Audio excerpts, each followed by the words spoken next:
কত ইমাম পরিবারের কত স্বপ্ন কত আকাঙ্ক্ষা পূরণ করতে পারে না, অভাবের কারণে, টানা হেসরার কারণে কুলাইতে পারে না। একদিন আমার এক ইমাম সাহেব বলছিল, হুজুর আমি আজকে 26 বছর এই মসজিদে ইমামতি করি।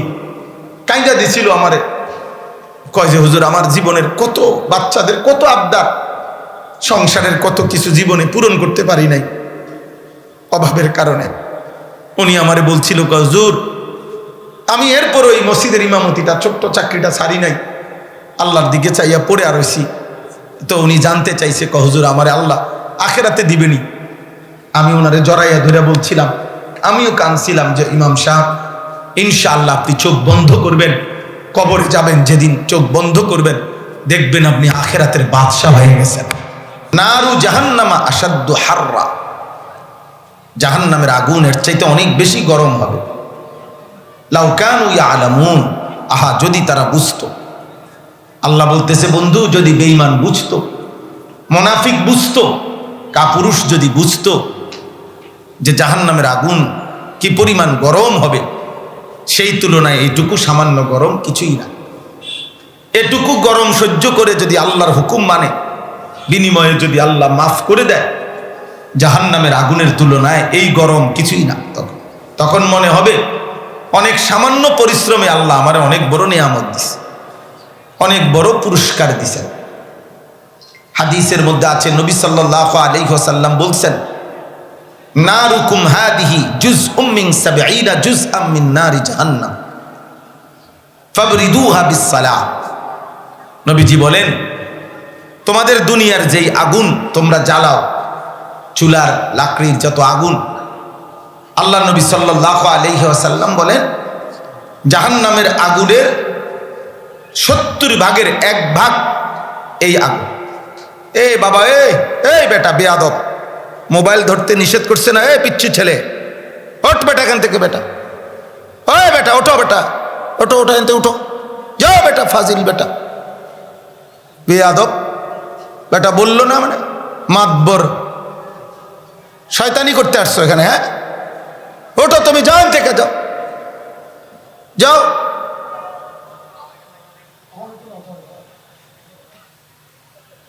চুরি করে মানে চালাকি করতে, নিজে নিজে হাসে, মানে খুব চালাক, যে কোনো ব্যাগ খোলে ধরতে পারতেছে না আমার মতো চালাকের। মাশাআল্লাহ, আপনি কেমন চালাকের চালাক, আপনি শুধু ভাত খান আর আমরা চিড়া খাই। বেওকুফ কথা। অভিভাবকের গাফলতি, সন্তানের বরবাদি। এতটা ছোট বাচ্চা মোবাইলে অভ্যস্ত হয়েছে কিভাবে? অভিভাবকের খামখেয়াল। 8 বছরের বাচ্চা মোবাইল টিপে, 6 বছরের বাচ্চা মোবাইল টিপে, মা হাসে, বাপে হাসে, বাচ্চা মানুষ, বাচ্চা মানুষ। এইভাবে করে করে একদিন এই সন্তান 24 ঘন্টা মোবাইলে অভ্যস্ত।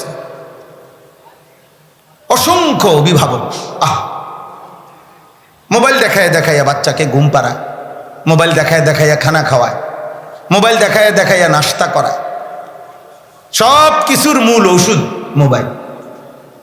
মোবাইলটা তার হাতে দিয়ে দিবেন, একখান দিয়ে বয় দিবেন, এবার বুতেও তার আর নিত না, এবার আর তার জিনও নিত না। এবার যদি পৃথিবীতে বজ্রাপাত হইয়া ঠাডাও পড়ে, হেতের অসুবিধা না, হেতে লড়তো না, ঠাডা পড়লে পড়ছে।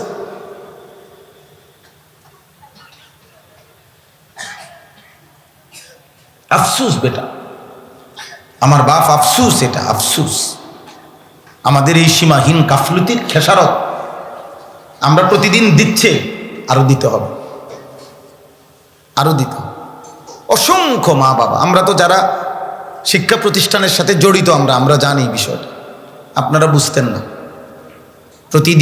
প্রতিদিন হাজার হাজার, সারা বাংলাদেশে কত মায়ের স্বপ্ন, বাবার স্বপ্ন বৃথা হয়ে যায়। ছেলেটা আর পড়বে না, মাদ্রাসা আর পড়তো না, ভাল লাগে না।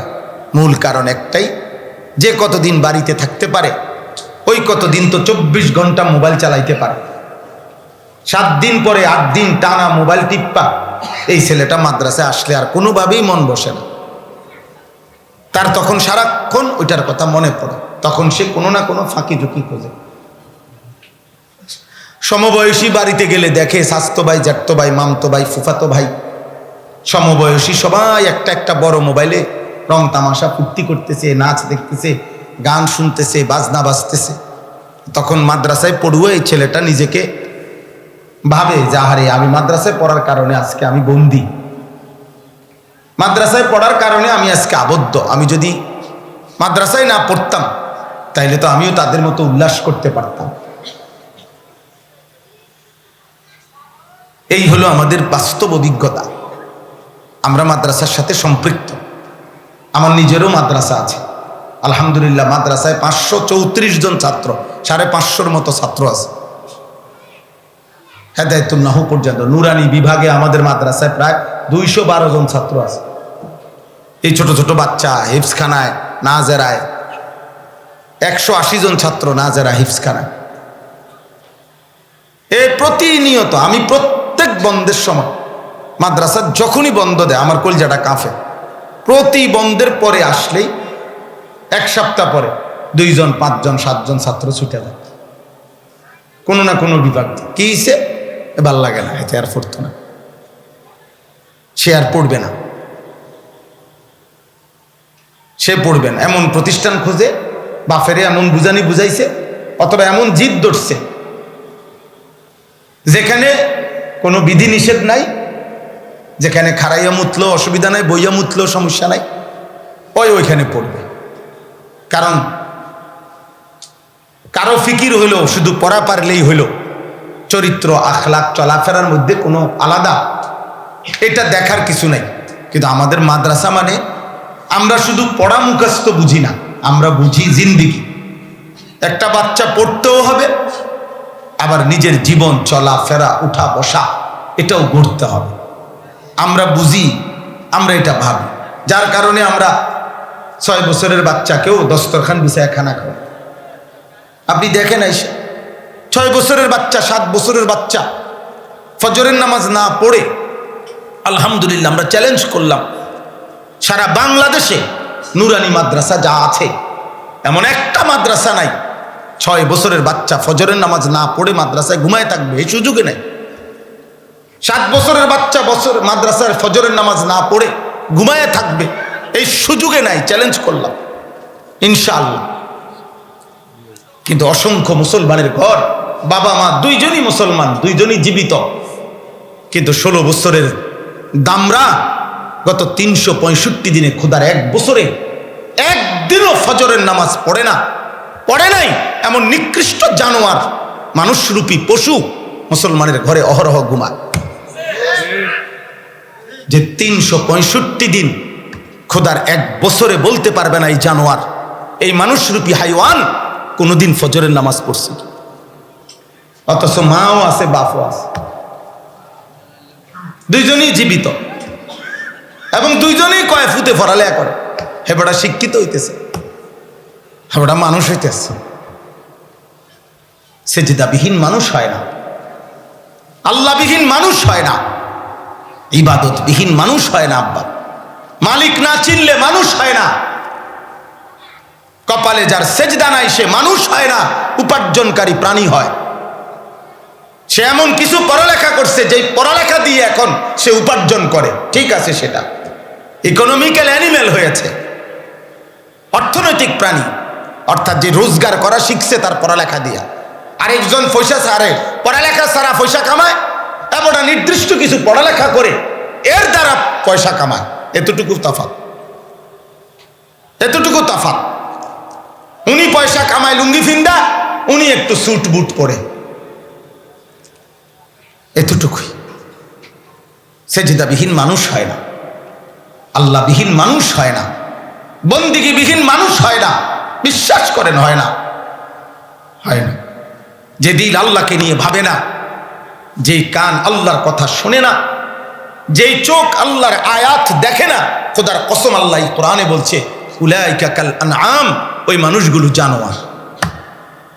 আল্লাহ কোরআনে বলছে। এই জন্য আমি বলছি যে আপনি চাইন কইবেন যে হুজুরে আমার এত বড় কথা কইল, না না, হুজুরে কইছে না, আমনের মালিক যিনি আল্লাহ তিনি বলছেন।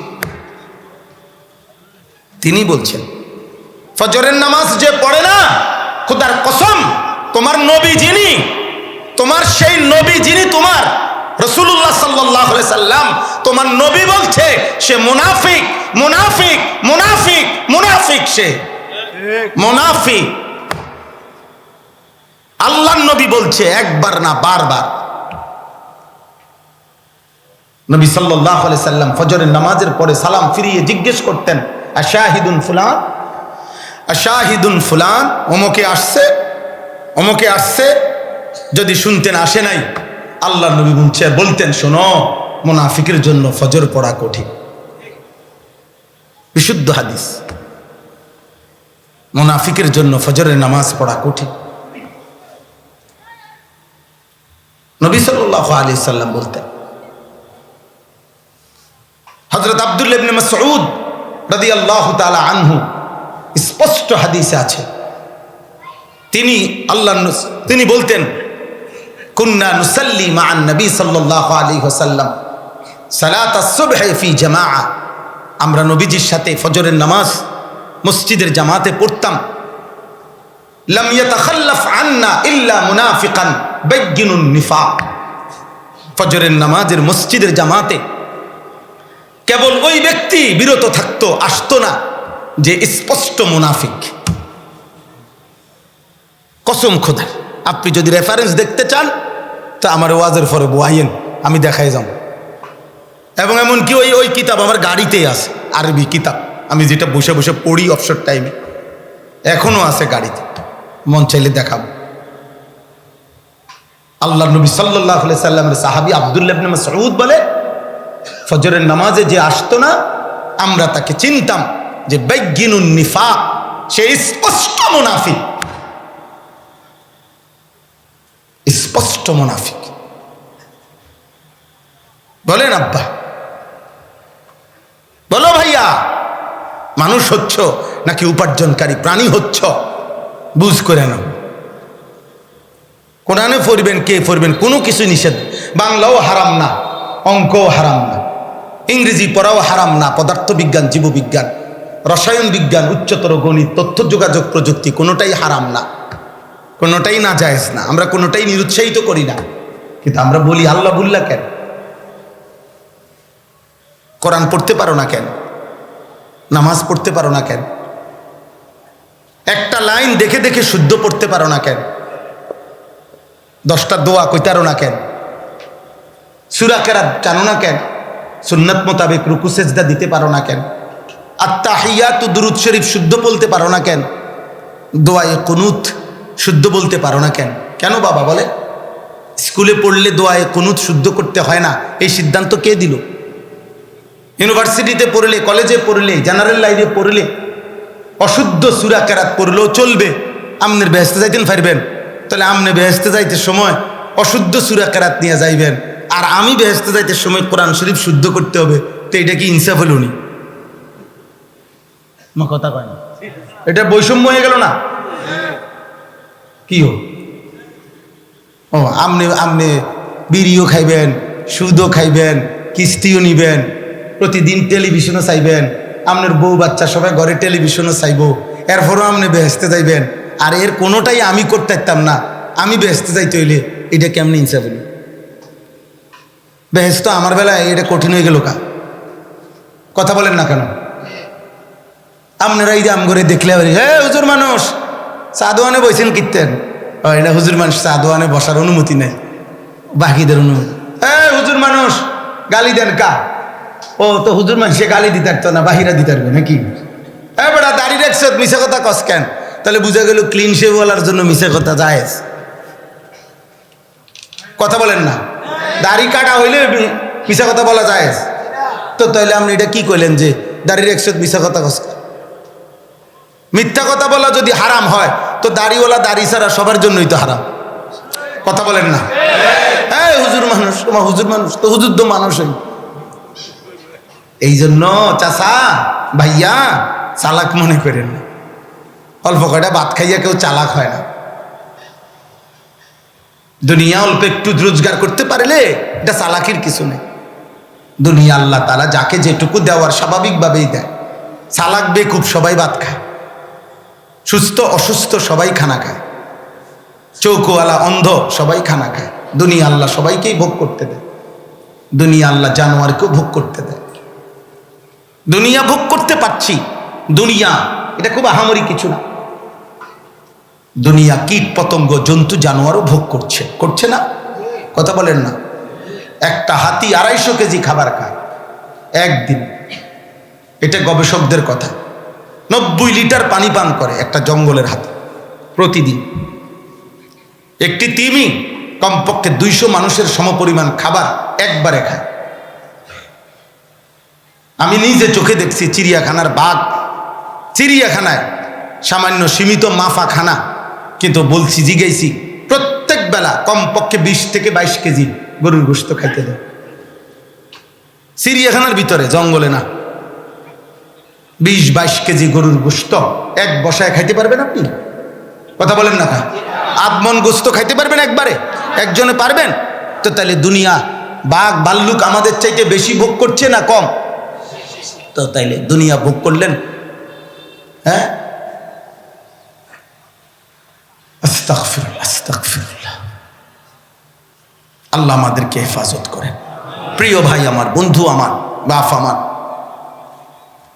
এটা জরুরি আমাদের।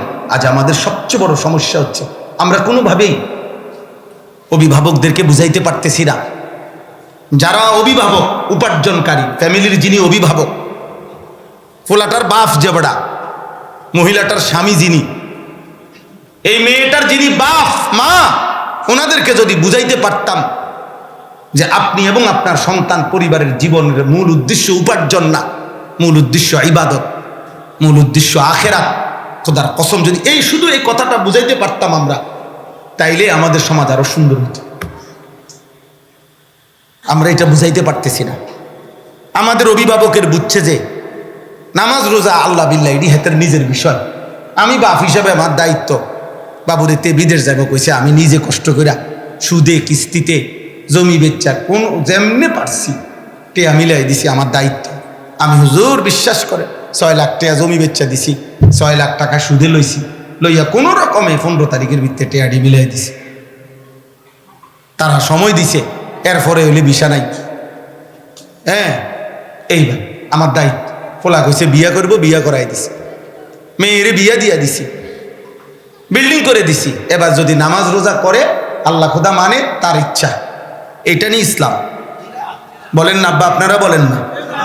এটাই আল্লাহর কথা। এখানেই আমরা মানে অর্থাৎ আমরা এই কথাটাই বুঝাইতে পারছি না, নাহলে সহজ ছিল। নাহলে এই ছেলে পেলে এত বেশি বেনামাজি থাকার কথা ছিল না রে বাপ। আজ থেকে 30 বছর আগে এই সমাজের চিত্র এমন ছিল না। গত 30 বছর আগের বয়স্ক চাচাদেরকে বলেন, আমার বয়স এখন 45 বছর, তাইলে আমার 30 বছর আগে আমি 14-15 বছরের ছিলাম। আমারও তো মনে আছে আমার ছোটবেলা, আমাদের প্রাইমারি স্কুল তো মনে আছে আমাদের তো মনে আছে। প্রতিবেলাই বলা যায় আলহামদুলিল্লাহ আব্বার হাত ধরে ধরে মসজিদে যাইতাম। গ্রামকে গ্রাম দুষ্ট, অসৎ, বেহায়া, চরিত্রহীন তো 10 গ্রামে 2 গ্রামে 5 গ্রামে 1-2 ছিল। আকাম কুকাম খারাপ কাজ করতে 1-2 ছিল। আর যদি ধরা খাইছে তো 10 গ্রামের মানুষ একত্র হইয়া মাঝখানে রাইখা মাথা চুল কামাইয়া ছেড়ে দিছে গ্রাম। মানুষে দেখলেই বুঝো তাই না ধরা খাইছে, চান্দু ধরা খাইছে। মানুষ বুঝতো, গ্রাম চুক্তি রব উঠে যাইতো, ওইতে আকামে ধরা খাইছে। মানুষের মধ্যে সচেতনতা ছিল। আজকে বয়স্করাও, মুরব্বী চাচা যারা আছেন, এখন আপনারাও বেশি বেখেয়ালি হয়ে গেছেন। আপনারা চুপ, একের মাতে না, একদম মাতে না, শুধু একটার পর একটা পান খাইতে আছে, বন খাইতেছে, আপেল খায়, মালটা খায়, আর এই গপ সপ মারে। কেউ গপ করে, কেউ গপ শোনে। কেউ শরীরে কুলাইলে নিজেই গপ মারে, আর শরীরে না কুলাইলে অন্য মানুষের গপ মারে, হেবড়া শোনে বই হবে। কেউ আপনি চা দোয়ানে কি করেন, মানুষ এইটা এইটা কয় কদ্দুর হুনি আর কি তা করেন, কাম তো নাই, কাম তো নাই না। তাইলে আখেরাত কোথায়? ছেলের আখেরাত, মেয়ের আখেরাত, স্ত্রীর আখেরাত, নাতি নাতনির আখেরাত এদের কে ব্যবস্থা করবে? আল্লাহ আমাদেরকে হেফাজত করেন। চলেন ভাই, আমি অল্প একটু সময়, আমি দেরি করছি না, কিন্তু আমার প্রথম কথা এটা আমি বলে নিলাম। তোমরা ছেলেদেরকে বলি, আব্বা, নিজের জীবন নিজে নষ্ট করে দেওয়া এটা বোকামি বাপ। নারী, ছবি, মোবাইল, অশ্লীল দৃশ্য, জিনা, ব্যভিচার, মদ, জুয়া, বেনামাজি জিন্দিগি, আল্লাহর কসম এই কোরআন ধরে বললাম আব্বা, মুসলমানের একটা সন্তানও যদি হও, মনে রাখো বাপ, এ তোমারে বরবাদ করে দিবে। প্রতিনিয়ত তোমার মোবাইলের এই নারী দেখা একদিন তোমাকে পথের ফকির বানায় দিবে। হ্যাঁ হ্যাঁ, অযত্নে অবহেলায় রাজার ধনও ফুরায় যায়। রাজার ধনও কি হয়ে যায়? ফুরায় যায়। এই প্রতিনিয়ত নারী দেখা, ছবি দেখা, আর এভাবে অজস্র টাকা মোবাইলের এমবিতে খরচ করে ফেলা, এভাবে একদিন রাজার ধনও ফুরায় যাবে। হাকিমুল উম্মত মুজাদ্দিদুল মিল্লাত হযরত মাওলানা শাহ আশরাফ আলী থানভী রাহমাতুল্লাহ আলাইহির কিতাবে আমরা পড়ছি, উনি বলছেন 20 বছর আগে একজন জমিদার 3 রাস্তার মোড়ে হিন্দুস্তানে, সে অহংকার করে বলছিল, আমার এই পরিমাণ সম্পত্তি যে আমার কয়েক পুরুষও যদি পাওর উপরে ফাও দিয়া খায় শেষ হইতো না। ওই কিতাবে লিখছে, ঠিক বরাবর 20 বছর পরে ওই 3 রাস্তার মোড়ে, ওই রাস্তার মোড়ে লোকেরা দেখছে যে ওই জমিদারের পরবর্তী বংশধর ভিক্ষার থালা হাতে নিয়ে ওই 3 রাস্তার মোড়ে ভিক্ষা করতেছে। ফেলে রাখলে রাজার ধনও ফুরায় যায়। অনাদরে, অবহেলায়, গুনাহ, অস্থিরতা, কতজন দেখবা তোমরা। একটা যুবক, চলো আমার সাথে, আমি দেখাই, আমি জানি তো আব্বা, আমার কাছে তো শত শত নৌজওয়ানের খবর আছে, শত শত ফ্যামিলির খবর আছে, গুনাহ কাকে কতটা ফকির বানাইছে। কত যুবক ফ্যামিলির কেউ জানে না, আপন মা বাপও জানে না, নারী দেখতে দেখতে, উলঙ্গ অস্থির ছবি দেখতে দেখতে এটার পুরুষ যৌন শক্তি, যৌন চাহিদা সব শেষ হইয়া এটা অচল দজবঙ্গ হয়ে গেছে, কিন্তু কেউ আর বলে না। এত পরিমাণ, আপনাদের আমার কথা লজ্জা পাইয়েন না, ইনসাফের সাথে ভাবে। প্রতিদিন গত 1 মাসের পত্রিকা, অনলাইন মিডিয়ার সংবাদ, যেই কোনো সংবাদ চ্যানেলের সংবাদে আপনি 1 মাস 2 মাসের দেখেন, সারা বাংলাদেশে কি পরিমাণ পরকিয়া। চলেন দেখেন, পরকিয়ার কারণে স্ত্রী, মহিলা পুরুষের সাথে কি করছে, পুরুষ স্ত্রীর সাথে কি করছে, বিবাহিত স্ত্রী অন্য পুরুষের কাছে চলে যাচ্ছে, বিবাহিত স্বামী অন্য মহিলার কাছে চলে যাচ্ছে। বিষয়টা কোথায়? বিষয়টা কি? অসভ্যতা, নোংরামি, মানুষের পৌরুষ, যৌবনের সক্ষমতা নষ্ট করে দিচ্ছে, যার কারণে সমাজ এলোমেলো হয়ে যাচ্ছে। এটা তাবিজ না, এটা ফু দিলে সব জনায়েত বাগদাদি হয়ে যাবে, এটা না। এটা সম্মিলিত উদ্যোগ, সবার প্রচেষ্টা, সবার আন্তরিকতা জরুরি। আপনার একটি ফ্যামিলিতে আপনি আপনার ছেলেটাকে শুধু মাদ্রাসায় দিলে, মাদ্রাসার হুজুরে ফু দিয়া আব্দুল কাদের জিলানী বানাই দিব, হবে না আব্বা। ও দেখে আপনার মুখে বিড়ি, ও কি শিখবে? ও দেখে আপনি কথায় কথায় গালি দেয়, তার বাপ বুঝ হওয়ার পরে দেখতেছে সে, তার আব্বা 1 ওয়াক্ত নামাজ পড়ে না, তার মা একদিনের জন্য পর্দা করে না, তাদের ঘরে ঢুকলেই টেলিভিশন আর নাচ গান ছাড়া 1 মিনিট টেলিভিশন বন্ধ হয় না, তার মা বেপর্দা ঘোরে, তার বোন বেপর্দা ঘোরে, তার একটা ভাই সারাদিন মোবাইল টিপে আর টোটো করে ঘুরে। এতগুলো নাফরমানের মাঝখানে এই ছেলেটা কেমনে আলেম হতো? বলেন না আব্বা, আপনাদের বিবেক কি বলে? প্রতিবাদ করেন এখানে দাঁড়াইয়া, এখন বলেন, আপনি যুক্তি দেন। এরপরেও তো মাদ্রাসাওয়ালারা কলজাটা পানি কইরা বাচ্চাগুলারে পড়ায়, অনেক কষ্ট করে। আপনি যেই কোনো নুরানি মাদ্রাসায়, একটা ভাইকে বললাম, ভাই তোমরাও কোন নুরানি মাদ্রাসা, ছোট ছোট এই 6, 7, 8, 9 বছরের 1 ঘন্টা তুমি একদিন আইসা দেখে যাইও, একদিন শুধু 1 ঘন্টা হুজুর সরে যাক, মানে একটু আলগা দাঁড়াক, 1 ঘন্টা তুমি শুধু তাকায় দেখবা ওরা করেটা কি, ওরা দুনিয়াটারে আলগি দিয়া পৃথিবী ডালগি দিয়া লাগবে ওরা।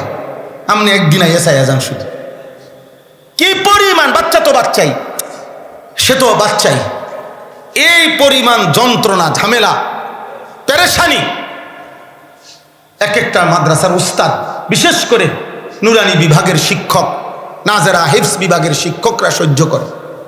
30 জন 40 জন ছাত্রের জিম্মাদার, 50 জন ছাত্রের জিম্মাদার, একজন উস্তাদ, 2 জন উস্তাদ, সীমিত সামর্থ্য। আমি এই মাত্র মাকসুদ ভাইকে বলতেছিলাম যে উনি হিসাব দিতেছে মাদ্রাসার, অবাক করা হিসাব, মাত্র এক বছরের হিসাব দিল 30 লাখ টাকার হিসাব আয়। আমার মাদ্রাসায় প্রতি মাসে কমপক্ষে প্রত্যেক মাসে 16 লক্ষ টাকা গড়ে লেনদেন হয়, আয় ব্যয় হয় প্রতি মাসে। তাহলে কি পরিমাণ, 30 লাখ টাকা মাত্র এক বছরে, 12 মাসে মিয়া হিসাব দিছে। তাহলে 12 মাসে যদি 30 লক্ষ টাকা হয়, তাহলে 12 দুগুণে 24, 2.5 লাখ টাকা এক মাসের মাত্র আয় ব্যয়, 2.5 লক্ষ টাকা, 2.5 লাখ টাকা। শিক্ষক বেতন, ছাত্রদের পড়া, মাদ্রাসার সার্বিক ব্যবস্থাপনা, এটা খুব বেশি হয়ে গেল? কথা বলেন আব্বা, খুব বেশি হয়ে গেল? আমি খুলনা ইউনিভার্সিটিতে বয়ান করছি, ওনাদেরকে জিজ্ঞেস করছি, স্যার আপনাদের ইউনিভার্সিটির সম্পত্তি জায়গা কদ্দূর? বলছে 17 একর, মানে 1700 শতক। 1 একর মানে 100 শতক। বাংলাদেশের এক একটা ইউনিভার্সিটির যে পরিমাণ সম্পদ আছে, জমি আছে, বরাদ্দ আছে, সবগুলো কওমি মাদ্রাসার জমি একসাথ করলেও তো হবে না। হবে আপনার মনে হয়? এই সীমিত সামর্থ্য, সীমিত জায়গা, অল্প ক্ষুদ্র জায়গার মধ্যে এই পরিমাণ খাইয়া না খাইয়া দিনের পর দিন, আব্বা দিনের পর দিন কষ্ট করে। আপনারা জানেন না কত শিক্ষক, কত উস্তাদ, কত ইমাম পরিবারের কত স্বপ্ন, কত আকাঙ্ক্ষা পূরণ করতে পারে না, অভাবের কারণে, টানা হেসরার কারণে কুলাইতে পারে না। একদিন আমার এক ইমাম সাহেব বলছিল, হুজুর আমি আজকে 26 বছর এই মসজিদে ইমামতি করি। কাইন্দা দিছিল আমারে, কয় যে হুজুর আমার জীবনের কত বাচ্চাদের কত আবদার, সংসারের কত কিছু জীবনে পূরণ করতে পারি নাই অভাবের কারণে। উনি আমারে বলছিল, হুজুর আমি এরপর ওই মসজিদের ইমামতিটা, ছোট্ট চাকরিটা ছাড়ি নাই, আল্লাহর দিকে চাইয়া পড়ে আর হইছি। তো উনি জানতে চাইছে, হুজুর আমারে আল্লাহ আখেরাতে দিবেনি? আমি ওনারে জড়াইয়া ধরে বলছিলাম, আমিও কাঁদছিলাম যে ইমাম সাহেব ইনশাআল্লাহ আপনি চোখ বন্ধ করবেন, কবরে যাবেন, যেদিন চোখ বন্ধ করবেন দেখবেন আপনি আখেরাতের বাদশাহ হয়ে গেছেন। সবর করো ইনশাআল্লাহ। ওলামায়ে কেরাম অপেক্ষা করো, তালিবে ইলম অপেক্ষা করো, গুনার দিকে যাইও না, ইনশাআল্লাহ বাদশাহ হবে। ফালিয়াউমাল্লাযীনা আমানু মিনাল কুফফারি ইয়াদহাকুন, এ তো কোরআনের আয়াত। আল্লাহ তাআলা বলেন সেদিন কিয়ামতের দিন সমস্ত ইমানদার মুমিন বান্দা পৃথিবীর সমস্ত বেঈমান আর নাফরমানদেরকে দেখে, খোদার কসম আল্লাহ বলে সেদিন আখিরাতে বেঈমানকে দেখে, নাফরমানদেরকে দেখে দেখে ইমানদারগণ হাসতে থাকবে। ইয়াদহাকুন, হাসবে হাসবে হাসবে। আলাল আরাইকি ইয়ানজুরুন, জান্নাতের সিংহাসনের মধ্যে বসে নাফরমানদেরকে তাকিয়ে দেখবে আর বলবে, হাল সুবিবাল কুফফারু মা কানু ইয়াফআলুন। হে বেঈমান, হে মদখোর, নেশাখোর, হে সুদখোর, গাঁজাখোর, ফুট্টাখোর, বাবাখোর, হারামখোর, হে মুশরিক মুনাফিক, আজ নাফরমানির বদলা পেয়েছো তো? চুরির বদলা পাইছো তো? মদের মজা পাইছো তো? নারীর মজা পাইছো তো? কেমন লাগতেছে এখন? কোরআন শরীফের আয়াত। তুমি টেলিভিশনের খবরে যদি বিশ্বাস করো, আমি কোরআনকে তার চাইতে কোটি গুণ বেশি বিশ্বাস করি। তুমি সিনেমার নর্তকীকে যদি পছন্দ করো, আমি জান্নাতের হুরকে তার চাইতে কোটি গুণ বেশি পছন্দ করি। হ্যাঁ, বোকা সাইও না, কেউ বোকা না, আপনারাও বোকা না, আমরাও বোকা না। আমরা সবাই একই পৃথিবীতে বড় হয়েছি, আমরা বোকা হব কেন বলেন না? আমরা বোকা, মোল্লা বোকা, বোকা হবে কেন? আমনে ভাত খাইয়ে বড় হইলে মোল্লা কি চিরা খাইয়ে নি বড় হয়েছে? তো বোকা হবে কেন? না বুঝার কি আছে? না বুঝার কি আছে? ধান্দা বুঝ না বুঝার কি আছে? বাটপারি না বুঝার কি আছে? মিয়া কেমনে ফসা কমলা দিয়া কমলা বেছে এটা বুঝার জন্য ভিক্টোরিয়া কলেজ থেকে ডিগ্রি লাগবে নাকি? কথা বলেন না কেন? 100 গ্রাম গোস্ত কম দিয়া কেমনে 1 কেজি ডান্ডাটা ঠিক রাখতে হইব এটা বুঝতে হলে ঢাকা ইউনিভার্সিটি পড়তে হইব। হ্যাঁ, এটা ওই সিটারের লগে কয়দিন থাকলেই তুলি, বোঝেন না? প্রত্যেক কাজের বাটফার যেতে তার লগে 2-4 দিন থাকলেই তো আপনি বুঝবেন বাটফার এটা কেমনে করে। এটা না বুঝার কি আছে? 1 লাখ টাকা সুদে লাগাইলে 10,000 টাকা পাইবেন, 30,000 টাকা পাইবেন। 5 লাখ টাকা কিস্তিতে দিলে আপনারা মাসে মাসে এত দিব, এটা বুঝার জন্য ইউনিভার্সিটি পড়তে হবে। হ্যাঁ, চুরি বুঝার জন্য বুঝি ভার্সিটি ফরন লাগে। আরেক চোরের লগে 2 দিন বুঝা লইতে হয় যে আপনি চুরিটা কেমনে করেন, আপনি সিটারিটা কেমনে করেন, চলে না।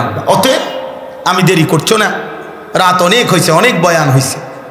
সমস্ত যুবক ভাই, বয়স্ক বাবা, সবার কাছে অনুরোধ, পরিবারের দিকে নজর দেন, নিজের দিকে নজর দেন। রং তামাশার এই পৃথিবী, হাসি কান্নার এই পৃথিবী, রৌদ্র বৃষ্টির এই পৃথিবী শেষ হয়ে যাবে। এই গরমের সিজনও চলে যাবে, শীতের সিজনও চলে যাবে, আমার হায়াতও শেষ হবে, আমার হায়াতও শেষ হবে। কোনো কিছুই থেমে থাকে না। ইমানদার কিংবা নাফরমান কারো মৃত্যুতেই পৃথিবী আটকায় না। যেদিন আব্দুল কাদের জিলানির মৃত্যু হয়েছে সেদিনও সূর্য থামে নাই। যেদিন ফেরাউন নমরুদের মৃত্যু হয়েছে সেদিনও সূর্য থামে নাই। থামছে? কথা বলেন। আজ সবাই কবর। আবু বকর ওমর কোথায়? কথা কয় না। আবু জেহেল আবু লাহাব কোথায়? ইমানদারও কবরে, নাফরমানও কি? কেউ তো থাকে নাই পৃথিবী, না আমি না আপনি। আনুগত্য কিংবা অবাধ্য পৃথিবী তো কাউকে রাখে নাই। ফেরাউন কিংবা মূসা পৃথিবী তো কাউকে রাখে নাই। নমরুদ কিংবা ইব্রাহিম পৃথিবী তো কাউকে রাখে নাই, কাউকে নাই। সবাই তো কবরে চলে গেছে। আবু জাহেল কিংবা আবু লাহাব, আবু বকর কিংবা ওমর, কেউ তো আব্বা পৃথিবীতে নাই বাবা। আজ থেকে 300 বছর আগের মানুষগুলো কোথায়? কথা বলেন না। আজ থেকে 300 বছর আগের নেককাররা কোথায়? নাফরমানরা কোথায়? অতএব দোস্ত আমার, প্রিয় ভাই আমার, বন্ধু আমার, এমন সুন্দর জীবন নষ্ট করো না। আর কোনোদিন তুমিও আসবা না, আমিও আসবো না। এই পৃথিবী তোমারও একবার, আমারও একবার।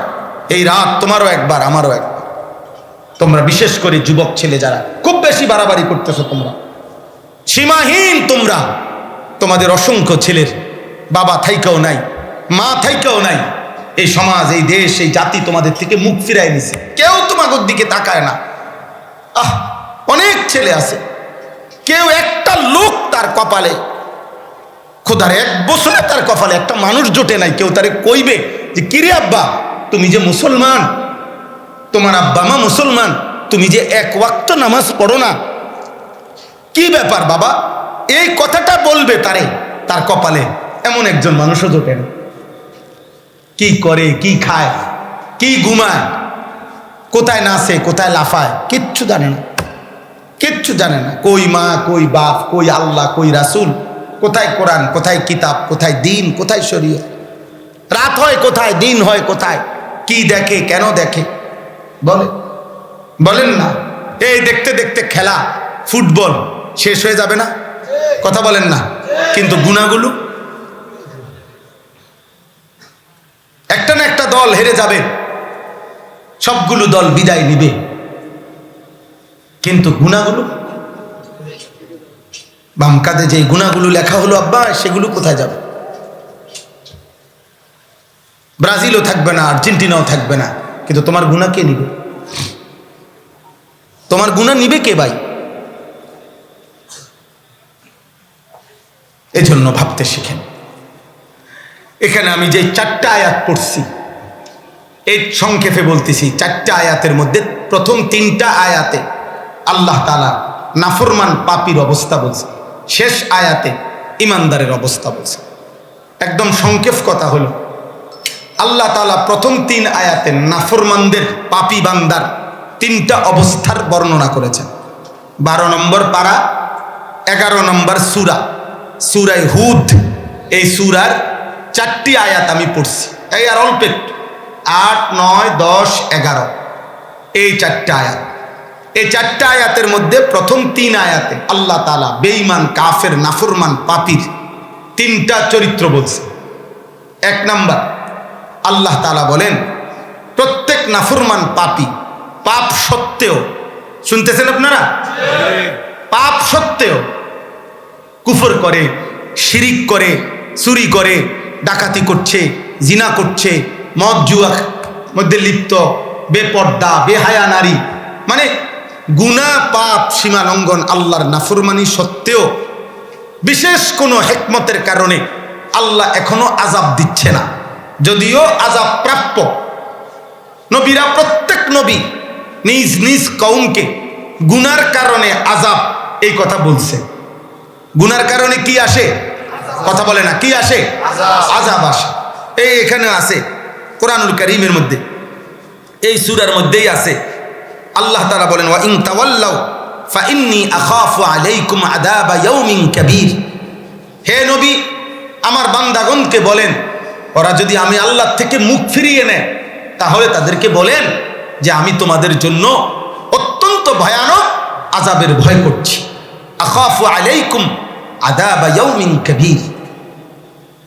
প্রত্যেক নবী, কোরআন শরীফে আছে, নূহ আলাইহিস সালাম, হুদ আলাইহিস সালাম, শুআইব আলাইহিস সালাম, সালেহ আলাইহিস সালাম, লূত আলাইহিস সালাম, প্রত্যেক নবী তাদের কওমকে বলতেন ইন্নী আখাফু আলাইকুম আযাবা ইয়াউমিন আযীম, আমি তোমাদের জন্য বড় ভয়ানক আযাবের ভয় করছি। এই যে মিথ্যা, চুরি, দুর্নীতি, হারাম, জিনা, ওজনে কম দেওয়া, শিরিক, কুফর, মূর্তি পূজা, আল্লাহর নাফরমানি, প্রত্যেক নবী বলছে আল্লাহর আযাব আসবে, আল্লাহর আযাব আসবে, আল্লাহর আযাব আসবে। কিন্তু যখনই কোনো নাফরমান পাপীকে, ব্যক্তি হোক, জাতি হোক, মানে সমষ্টি হোক অথবা ব্যক্তি হোক, আল্লাহ যখন নাফরমানি আর পাপ সত্ত্বেও একটা লম্বা সময় যখন ছাড় দিয়ে রাখে, মানে আযাব দেয় না, তো এক পর্যায়ে নাফরমান অহংকারে হয় নবীদের কাছে, নয়তো উলামাদের কাছে, নয়তো আল্লাহর নেক বান্দাদের সামনে, অথবা নিজের মনেই নিজে বলতে থাকে মা ইয়াহবিসু, আযাব আসতেছে না কেন? কই কিসের আযাব? আল্লাহর আযাব ঠেকাইলো কে? কই আযাব কই? ঠাট্টা শুরু করে, ঠাট্টা শুরু করে। কোরআনুল কারীমের মধ্যে আছে প্রত্যেক নবীকে নাফরমান জাতি বলতো ফাতিনা বিমা তাইদুনা ইন কুনতা মিনাস সাদিকিন। এই নবী, তুমি যদি আযাবের কথা সত্যই হয় তো আল্লাহকে বলো এখন নিয়ে আসতে, ফাতিনা বিমা তাইদুনা, আনো, এখন আযাব আনো। কোরআন শরীফে আছে সাআলা সাইলুম বিআযাবিন ওয়াকি', নবীজির সামনে একদিন নজর ইবনে হারিস নবীজির সামনে বলছে মুহাম্মদ, তোমার সামনে যাও, আমি আল্লাহর কাছে আত্মুল্লাহ করলাম, এ আল্লাহ এখন ফেললে আযাব দাও, আনো, চাই তোমার কাছে কি আযাব আছে। আল্লাহ তাআলা এই কথাটাই বলছে। বন্ধু দেখেন বেঈমানে কি কয়, সে নিজের থেকে আযাব চাচ্ছে। তো আল্লাহ তাআলা বলেন প্রত্যেক যুগের নাফরমান পাপী যখন পাপ করতে করতে এমন অহংকারী হয়, এক পর্যায়ে হয় কাউকে বলে, নয়তো মনে মনে ভাবে, মনের অজান্তে বলতে থাকে যে কিসের আযাব, আযাব কিসের আবার? এ ওয়ালা ইন আখারনা আনহুমুল আযাবা ইলা উম্মাতিন মাদুদা। আল্লাহ বলেন নাফরমান ব্যক্তি, জাতি, গোষ্ঠী থেকে যদি আমি একটি নির্দিষ্ট সময় পর্যন্ত আযাবকে বিলম্বিত করি, আযাবকে পিছায়া দেই, দিচ্ছি না আর কি আযাব, তো আল্লাহ বলেন তখন লা ইয়াকুলুন্না মা ইয়াহবিসু, নাফরমান বান্দা তখন বলতে থাকে আল্লাহর আযাব কিসে আটকায়া দিল? কই আল্লাহর আযাব আসে না কা, আল্লাহর আযাব আসে না কা। লাখ লাখ যুবক এই অল্প কয়েকদিনের সুস্থতা, যৌবনের এই মাতলামি পাইয়া ওই মনে করে আমার উপরে কোনো আযাব, মুসিবত, অ্যাক্সিডেন্ট, দুর্ঘটনা কিছুই আসবে না। কি কোন হুজুর, আমার আব্বা বিদেশ, বিল্ডিংয়ের কাম শেষ, হ্যাঁ আমি সর্বোচ্চ নয় তার 2 বছর, এরপর তো আমার আব্বাই আমার বিদেশ নিব, টাকা পয়সার কোনো অভাব নাই, বাজারে বিট করে দিছে, বাড়ির বিল্ডিংয়ের কাম শেষ করে লাইছে, ব্যাংকে টাকা জমা আছে। বাহ, অহংকারী যুবক। মোটর সাইকেল চালাইলে দেখবেন, নাফরমান যুবকের মোটর সাইকেল চালানি দেখেন, কুত্তা ফেল, পাগলা কুত্তা এত জোরে দৌড়ায় না। অহংকারী যে পরিমাণ পাগলা কুত্তার মতো মোটর সাইকেল চালায়। আহ, এমন কোনো দিন নাই বাংলাদেশে, এমন কোনো দিন নাই, এমন কোনো দিন নাই বাবা যেদিন মোটর সাইকেল 2-4টা অ্যাক্সিডেন্ট হইয়া মারা না যাচ্ছে প্রতিদিন। এই সেদিন আমি সিলেট গেছি, সিলেট একটা প্রাইভেট মেডিকেল কলেজের কিছুদিন আগে উনি আমাকে চেয়ারম্যান, প্রধান, একটা বড় নাম করা প্রাইভেট মেডিকেল কলেজ, বড় হসপিটাল, ওনার সাথে একটা প্রোগ্রামে আমরা একসাথে বসা ছিল।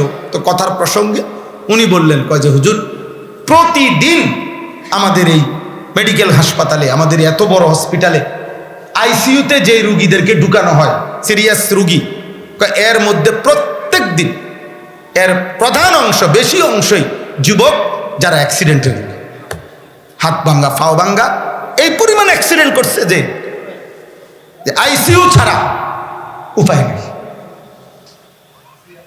অনেক ছেলে তোমরা অহংকারী যুগ, ওই হাসে মাশাআল্লাহ, 2-4 জন প্রতিবন্ধী আবার হাসে, হ্যাঁ বোঝে আমারে কইতাছে, হ্যাঁ খুশি হয়েছে যে না মাশাআল্লাহ এতক্ষণে আমার লাইনে আছে, ঠিক আছে আব্বা হাসো। কারণ অসুস্থ মানুষ, প্রতিবন্ধী মানুষ এমনই হয় যে বুঝে না যে কোথায় মাথা নুয়াইতে হয়, কোথায় লজ্জা পাইতে হয়, কোথাও হাসতে হয়, এতটুকু দিমাগও অনেকের নাই। আফসুস, আল্লাহ হেফাজত করেন। চলেন তো, এরকম অহংকারী মানুষ আমরা কিতাবে পড়ছি, এক বুজুর্গ রাস্তা দিয়ে এক যুবক অহংকার করে হাঁটতেছে, তো তিনি তাকে বলছে, হে যুবক, লা তামশি ফিল আরদি মারাহা। আল্লাহর কোরআনে আল্লাহ বলছে, অর্থাৎ অহংকার করে জমিনে হাইটো না। তো সেই যুবক ওই বুজুর্গকে ধমক দিছে, আল্লাহর ওই নেক বান্দাকে, এই আপনি চেনেন আমাকে? হাল তারিফুনি, আপনি আমাকে চেনেন? আমি কে মিয়া? এই তখন ওই আল্লাহর প্রিয় বান্দা বলছে, হ্যাঁ চিনি, শোনো আমি বলতেছি তুমি কে, এদিকে। তখন ওই আল্লাহর প্রিয় বান্দা বলছে, চিনি তোমাকে আমি, আউয়ালুকা নুতফাতুন কাজিরা, তুমি হচ্ছে সে যার শুরু হলো নাপাক এক ফোঁটা বীর্য, যেটা এত দুর্গন্ধ, সবচেয়ে বেশি দুর্গন্ধময় একটা নাপাক ফোঁটা বীর্য তুমি শুরু, শেষ তোমার আখিরুকা মিতাতুন গালিজা, তোমার শেষ সমাপ্তি হচ্ছে পচে গলে যাওয়া একটা লাশ। একদিন তোমার সমাপ্তি কবরে যাবে আর তুমি পচে গলে লাশ ছিন্ন ভিন্ন হয়ে যাবে। ওয়া বাইনা যালিকা তাহমিলুল আজরা, আর মাঝখানে তুমি প্রতিনিয়ত পৃথিবীর এই হায়াতে যে কয়দিন পৃথিবীতে আসো, সে কয়দিন তোমার পেটে আছে কিছু পায়খানা, যার শুরুটাও নাপাক, যার শেষটাও পচা গলা লাশ, মধ্যখানে যার পেটে আছে কিছু নাপাক পায়খানা, সেই তুমি অহংকার করো কিসে? অহংকার করো কিসে?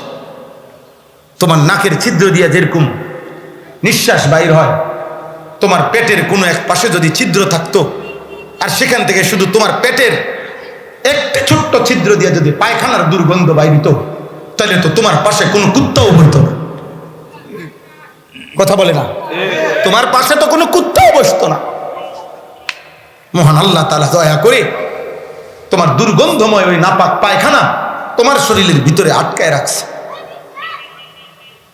তুমি অহংকার করছো কেন?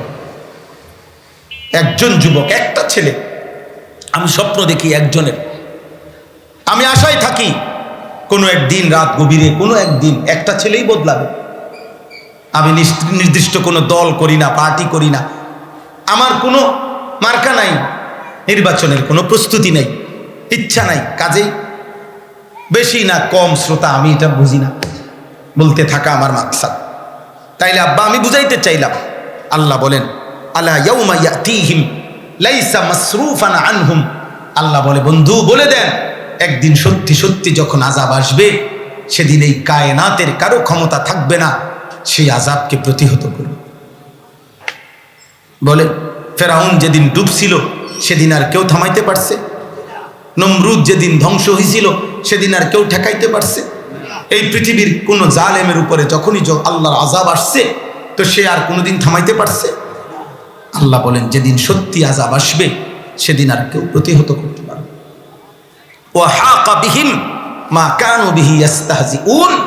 আল্লাহ তাআলা বলেন আর যেই আযাব নিয়া, আল্লাহর আযাব নিয়া, আল্লাহর কথা নিয়া যেই নাফরমান ঠাট্টা করছিল, একদিন সেই আযাবই তাকে চারিদিক থেকে আগুনের মতো ঘিরে ফেলবে,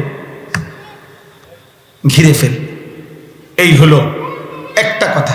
তাহলে নাফরমান একটু আরাম পাইলে, একটু সুখ